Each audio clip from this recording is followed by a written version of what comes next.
Bon, vous avez suivi les enseignements, ça vous a fait du bien. C'est important. Là maintenant, on va entrer dans la dimension spirituelle. Ça ne veut pas dire qu'on était dans la dimension charnelle. Mais on va entrer dans le monde spirituel maintenant. Dans un autre domaine. On va parler des entités spirituelles. Pour ça, c'est le terrifiant combat de l'ange lumineux. Le terrifiant combat de l'ange lumineux. C'est quoi cet ange-là? On va aller dans Apocalypse, chapitre 18, au verset 1. Bible du sommeil, il dit: après cela, je vis un autre ange descendre du ciel. Il détenait un grand pouvoir, virgule, et toute la terre fut illuminée du rayonnement de sa gloire. Donc, dans Apocalypse, chapitre 18, au verset 1. On vous parle ici que Jean, à l'île de Patmos, quand il est sorti de son corps, il a vu une entité extrêmement puissante qui, par son rayonnement, a illuminé toute la surface de la terre. Or, nous savons que quand le soleil brille dans toute sa splendeur, ça ne va pas éclairer toute la terre. En tout cas, dans l'époque où nous vivons. Mais cet ange-là, par son rayonnement, a fait pénétrer sa puissance dans les nuages et ça a éclairé toute la terre. Et pourquoi cet ange a éclairé toute la terre? Bible des peuples dit: après cela, je vis un autre ange qui descendait du ciel et rayonnait d'une telle puissance que toute la terre fut éclairée, illuminée de sa gloire. Donc on vous dit ici que même les anges ont des puissances, ils ont les propres gloires. Et cet ange-là, c'était un puissant visiteur qui est venu dans le plan physique. Donc il a franchi des dimensions, un océan d'étoiles pour venir dans cette réalité. Mais malgré qu'il est venu dans cette réalité, il a fallu que Jean puisse le contempler dans une vision. Sinon Jean lui-même ne pouvait pas supporter cette apparition au devant de lui. Dans la Bible Chouraki, il est dit: il a une grande puissance. Psaume 18 au verset 10, traduction avec crampon, il est dit: il a baissé les cieux. Donc quand cet ange est descendu, il a baissé les cieux. On ne dit pas ici qu'il a baissé le ciel, mais les cieux. Parce que voici, les cieux des cieux ne peuvent contenir le divin. Et les anges aussi, quand ils viennent dans ce monde, ils prennent votre apparence, ils prennent votre taille pour mieux vous parler, pour que vous puissiez les voir. En tout cas, ceux qui peuvent voir les entités spirituelles, bien entendu. Donc, on va vous expliquer comment cet ange-là est descendu et qu'est-ce qu'il est venu faire réellement sur la terre.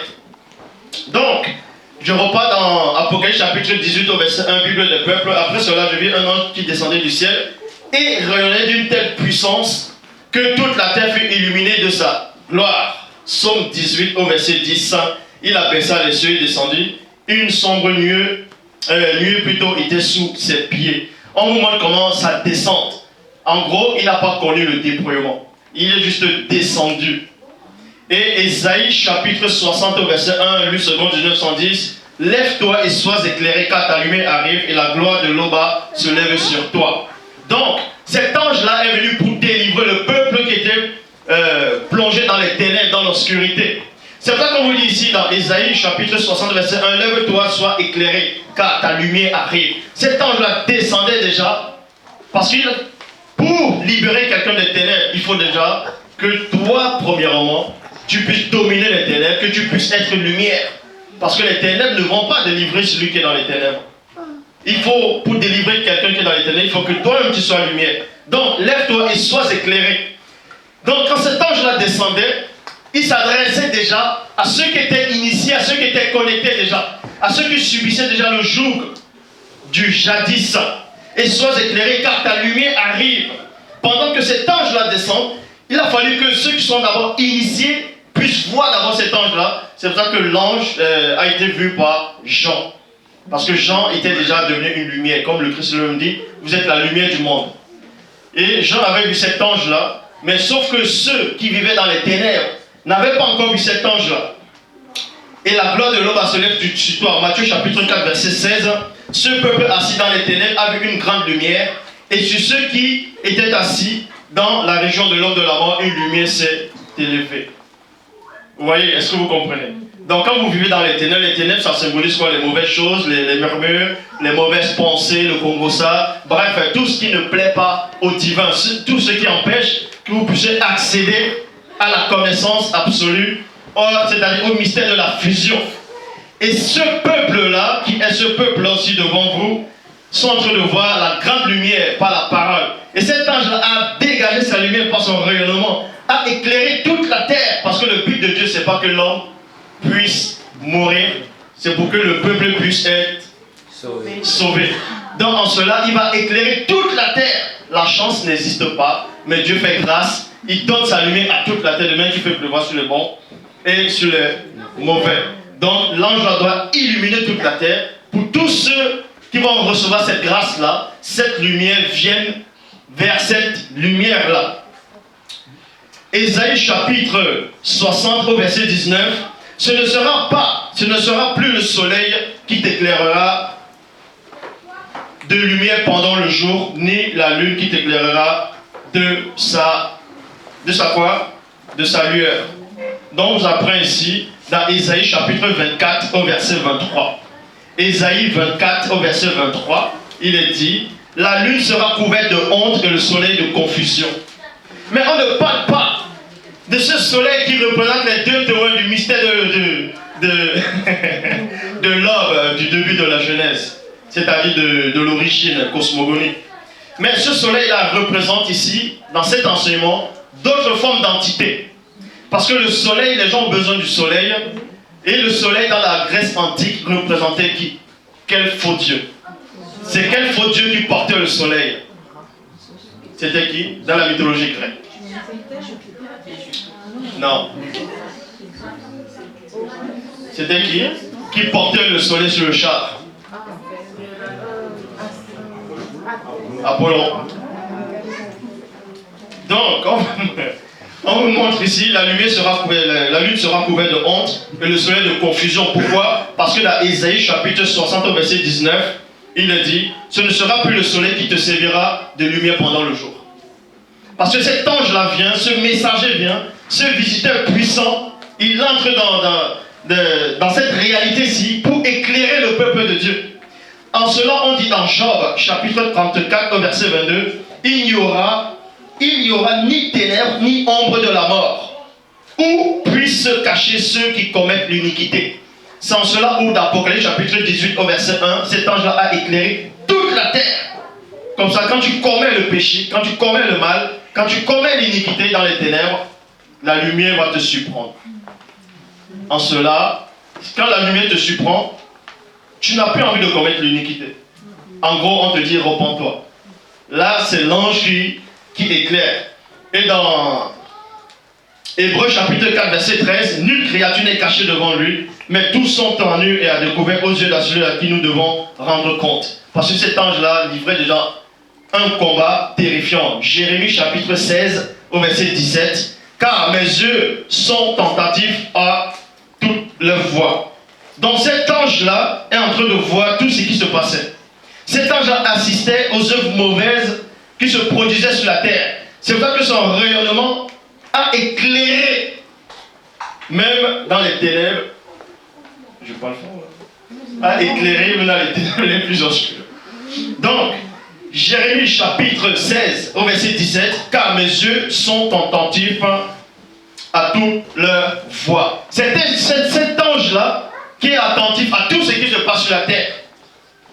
Elles ne sont point cachées devant ma face, et les iniquités ne se dérobent point à mes regards. Daniel chapitre 2 au verset 22. Il révèle ce qui est profond et caché. Il connaît ce qui est dans les ténèbres et la lumière demeure avec lui. La lumière demeure avec lui parce que cet ange-là, c'est un ange de lumière. C'est une entité lumineuse qui éclairait, qui avait c'est-à-dire un terrifiant pouvoir. Un pouvoir incroyable.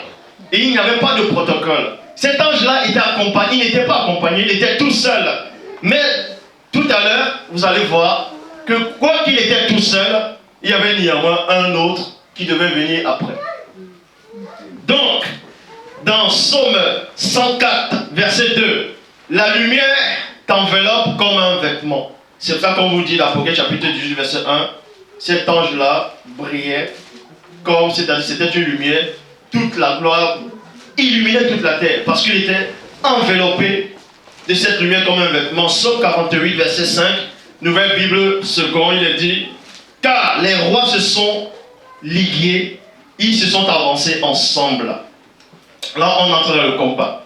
Voilà ce qui se passe dans le véritable combat spirituel. Quand un ange descend, les anges comme Gabriel, tout ça, bref, mais là, c'est pas Gabriel. Quand cet ange-là est descendu, cette entité-là est descendue, il est en train de briller. Et quand on dit ici, les rois se sont concertés. Donc, ce sont les anges déchus qui ont vu cette entité, qui est venue éclairer la terre, qui sont venus éclairer les ténèbres. Et eux, ils n'ont pas, ils étaient contents. Donc, ils ont fait une sorte de briefing pour aller d'abord connaître quelle est cette entité-là. C'est quoi cette entité qui éclaire toute la terre? C'est qui cette entité? Donc, pour ça, ils vont se concerter ici. On dit dans Psaume 48, au verset 6, Bible des peuples, à peine, à peine l'ont-ils vu qu'ils restent stupéfaits. Quand ils ont vu l'entité, ils étaient là stupéfaits. La bataille n'a même pas commencé. Ils ont pris panique. Ils sont fuis. Psaume 48, verset 7, Bible seconde 21. Un tremblement, Psaume 48, au verset 7, Bible seconde 21. Un tremblement s'est emparé de sur place. Un tremblement s'est emparé de sur place.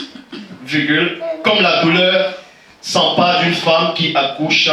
Apocalypse chapitre 20 au verset 1.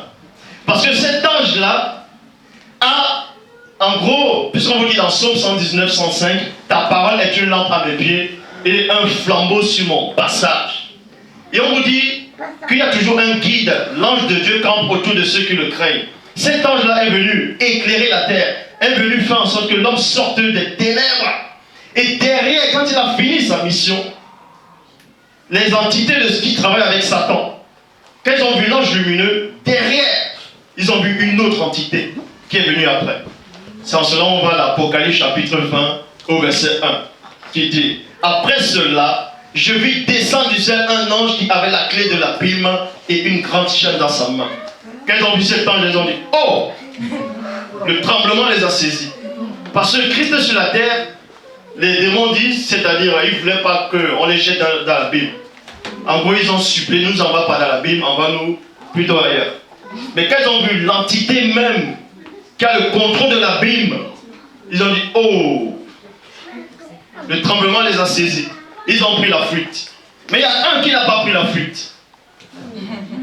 Le jadis n'a pas pris la fuite.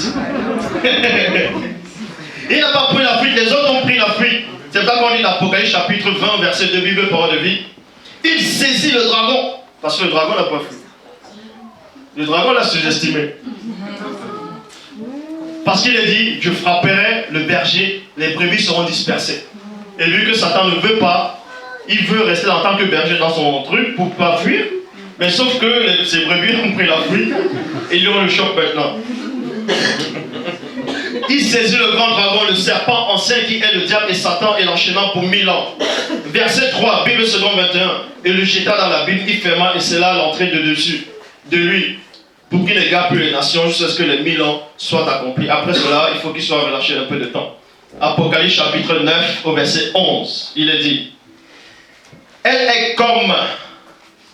ont comme roi l'ange de l'abîme. Il se nomme en hébreu abandon et en grec Apollyon, c'est-à-dire le destructeur. Cet ange-là est connu sous le nom du destructeur. Parce qu'il y a plusieurs destructeurs. Mais lui, il était spécial. Il était spécial. Traduction avec Philion, il est dit, elle avait pour roi, au-dessus d'elle, l'ange de l'abîme, appelé en hébreu abandon et en grec Apollyon, et en latin l'exterminateur. Donc son rôle c'était d'exterminer, éradiquer les ténèbres. Donc prendre les gens, les mettre dans la Bible. Et quand les autres anges ont vu ça, ils ont pris la fuite. Ils n'ont pas essayé de dire, attends, il vient de... Non, non. Ils ont pris la fuite d'un coup. Donc, Apocalypse chapitre 9, comme je lis, Apocalypse chapitre 9 au verset 1, traduction écuménique de la Bible, il dit, le cinquième ange fit sonner la trompette. Le cinquième ange fit sonner de la trompette, je vis une étoile précipitée. Bon, dans d'autres versions qui étaient mal traduites, on vous dit qu'il y a une étoile qui est tombée du ciel. Bam! Elle est tombée sur la terre, on lui a donné la clé de la Bible. Déjà, ça ne tient pas la route. Depuis quand une étoile va tomber, tomber c'est synonyme de chute. Si tu chutes, on ne va pas te donner les clés de la Bible. Puisque dans la Bible, on sait que ce sont les anges de chute qu'on a mis dans la Bible. Vous voyez cela dans le livre de Jude. Bon. Le cinquième ange sonna de la trompette et je vis une étoile précipitée. Certains ont souvent dit, mais précipiter, ça veut aussi dire tomber. Mais sauf que précipiter, ça veut aussi dire plonger. Fais quelque chose à la hâte. Parce que cet ange-là est descendu avec une vitesse, une fraction de seconde, du ciel sur la terre, et il lui fut donné la clé du puits de l'abîme. Verset 2, Bible en français courant, l'étoile ouvrit le puits et il en monta une fumée semblable à celle d'une fournaise. Le soleil et l'air furent obscurcis par cette fumée. Pourquoi le soleil et l'air ont été obscurcis par cette fumée?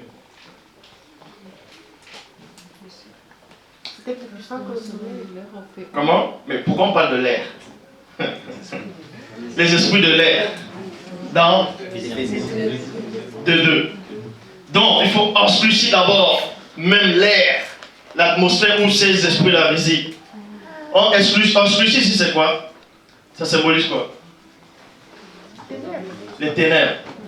Ça veut dire que les anges lumineux, en tout cas cette espèce d'ange-là d'entité, pour combattre le mal, pour combattre les ténèbres, il fait d'abord apparaître d'autres ténèbres qui sont plus noires que les autres ténèbres. Parce que selon la Bible, on dit que Dieu se cache dans l'obscurité. Mais on sait que Dieu ne peut pas se cacher quelque part, puisque rien ne le contient. C'est une métaphore. Mais ici, on vous apprend que l'air est obscurci. En cela, la baston commence. Apocalypse chapitre 9 au verset 2. Bible en français courant, l'étoile ouvrit, comme j'ai lu, l'étoile ouvrit et il monta une fumée semblable à celle d'une fournaise. Le soleil et l'air furent obscurcis par cette fumée. Verset 3, Bible des peuples. De cette fumée,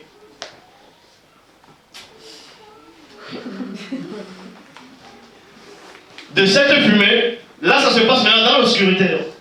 Mais Jean voyait, parce qu'il voyait avec les yeux de son esprit. Et parce que le Saint-Esprit a permis qu'il puisse voir. Et là ça se passait dans les ténèbres, dans l'obscurité. Pour vous montrer que Dieu ne rigole pas. Ça veut dire que les démons ou les anges de Jude peuvent avoir un aspect, c'est-à-dire les démons sont des monstres. Ils ont plusieurs aspects. Maintenant, dans le monde spirituel, il y a aussi des aspects plus effrayants que les démons, mais qui ne sont pas des mauvais. Écoutez la révélation. De cette fumée sortaient des sauterelles qui se répandent sur la terre, aussi dangereuses que les scorpions de la terre. Verset 7, on vous dit, ces sauterelles ressemblaient à des chevaux préparés pour le combat. Est-ce que vous voyez?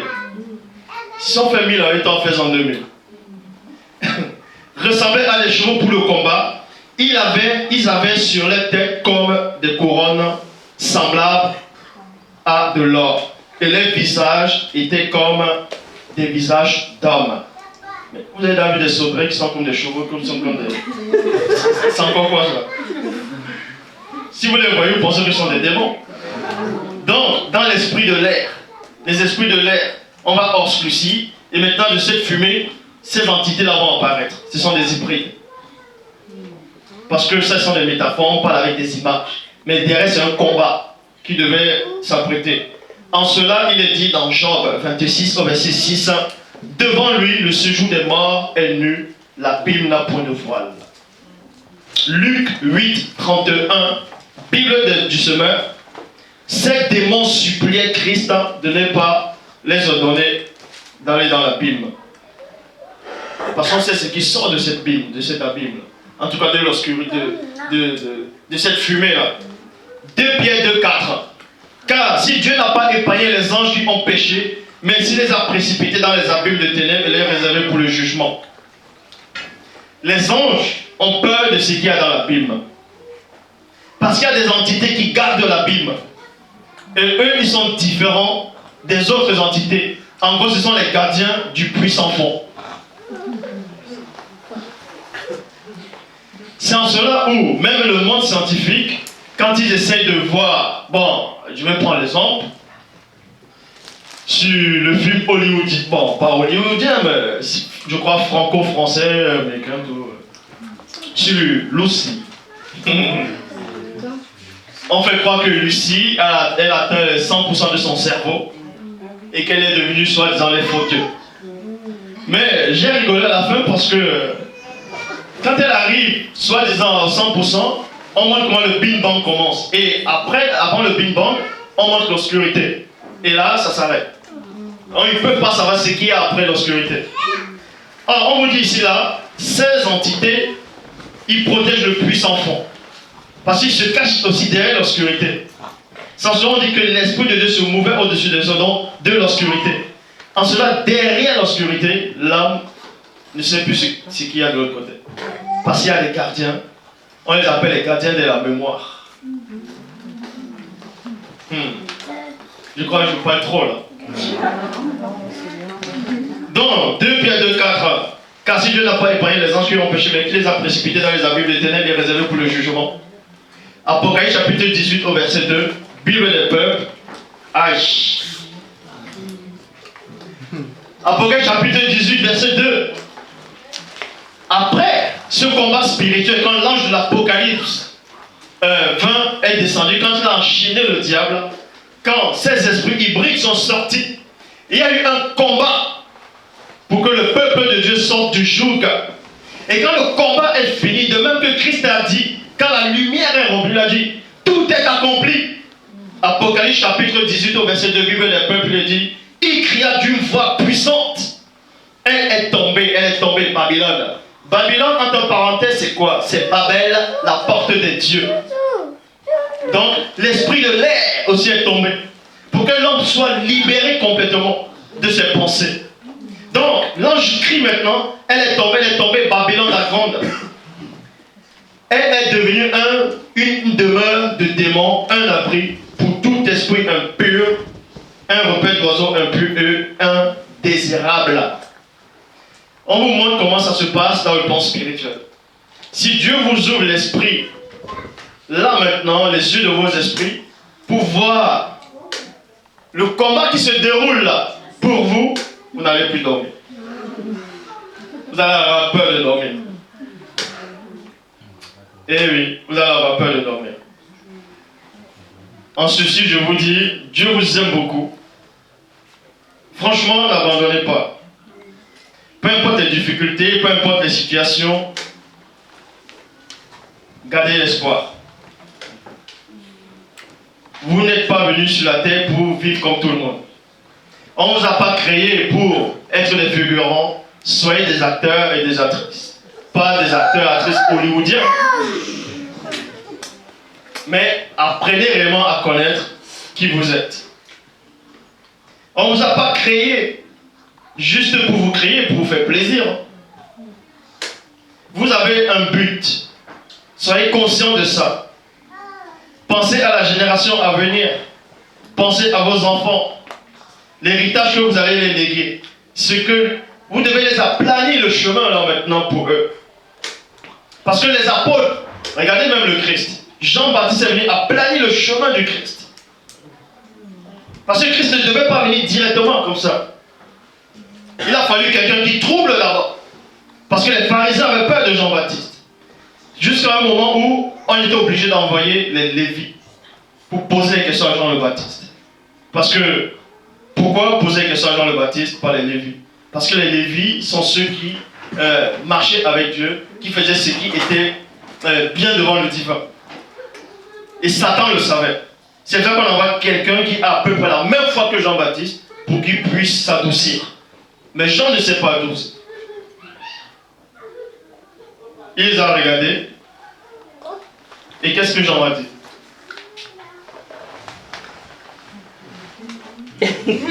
Néanmoins, par courtoisie, il a répondu, je ne suis pas le prophète, je ne suis pas Élie, je ne suis pas... Il a néanmoins prononcé un passage. Donc, allez les dire ça. vous, parce que vous êtes des Lévis, mais faites gaffe. je vous respecte en tant que Lévi. Mais si c'est d'autres personnes, n'allez même pas les répondre. Donc, franchement, bon, bref. Aimer réellement Dieu. C'est important d'aimer Dieu. C'est vraiment important. Arrêtez la guerre, arrêtez les murmures, arrêtez tout ça. Ça ne sert à rien. Ce sont des distractions. Franchement, ça ne sert à rien. Vous ne savez pas quand est-ce que vous allez quitter ce monde. Hein? On vous a tellement menti, on vous a fait croire que vous allez mourir. Vous allez aller au purgatoire. Le purgatoire, vous allez attendre là-bas. Mais non. Il est réservé aux gens de mourir une seule fois après quand vient le jugement. N'ayez pas peur du jugement. Ayez plutôt peur d'atterrir devant celui qui doit arriver avec les habits sales. Aimez réellement Dieu, car Dieu vous aime. Donc, pour l'amour qu'il a pour vous, respectez au moins ça.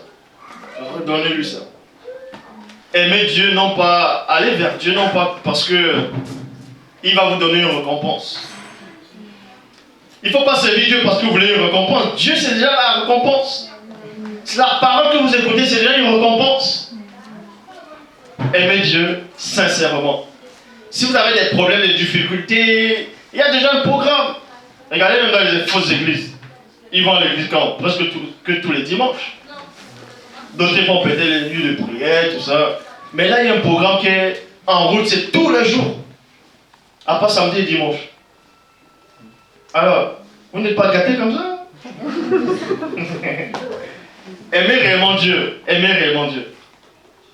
Aimez Dieu. Si vous voulez atteindre la perfection. Quelqu'un comme Doumsé. Doumsé, c'est qui? C'est Enoch. Ça veut dire initié. Pour qu'il ne puisse pas goûter au raisin de la mort, c'est parce qu'il aimait vraiment Dieu. Il voulait connaître Dieu. Il voulait réellement le connaître. Non pas connaître Dieu, tu dis, ah mais c'est qui Dieu? Non. Il voulait le connaître parce qu'il a vu la création, il a dit, c'est beau. Ah, celui qui a créé ça, j'ai envie de le voir parce qu'il m'a donné l'être, le mouvement. Il m'a donné le choix, le libre arbitre. Pour ça, même si je ne le vois pas, je veux, à cause de lui, je vais éviter le péché. Et Christ aussi a dit à ses apôtres, en tout cas par la prière au Père, je me sanctifie moi-même pour eux. Donc, à cause de vos enfants qui vont arriver, sanctifiez-vous. J'en ai terminé. Ainsi soit-il.